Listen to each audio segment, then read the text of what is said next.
ভূমধ্যসাগরে ১২ জন নিহতের ঘটনায় সুনামগঞ্জের দিরাই ও জগন্নাথপুর থানায় ৯ দালালের বিরুদ্ধে ২টি মামলা করেছে নিহতদের পরিবার।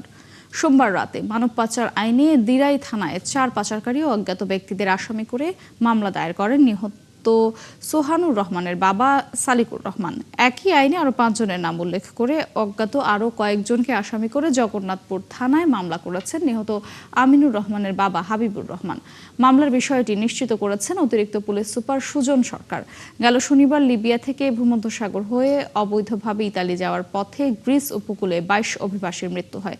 এর মধ্যে সুনামগঞ্জের ৩ উপজেলায় ১২ জন রয়েছেন। পরিবারের অভিযোগের প্রেক্ষিতে গতকালকে দুটি মামলা হয়েছে, একটি দিরাই থানায় এবং আর একটি জগন্নাথপুর থানায়। তো এই ঘটনার সাথে যারা জড়িত আমরা তাদের কয়েকজনের নাম পেয়েছি। কেউ কেউ দেশে আছেন এবং কেউ বিদেশে অবস্থান করতেছেন। এই ঘটনার সাথে যারাই জড়িত থাকুক না কেন তাদেরকে আমরা আইনের আওতায় নিয়ে আসব এবং এর বাইরেও যদি অন্য কোনো থানায় অন্য কেউ এরকম চেষ্টা করে বা করে, এটা আমরা তদন্ত পর্যায়ে তাদের নাম পেলে তাদেরকে গ্রেপ্তার করব।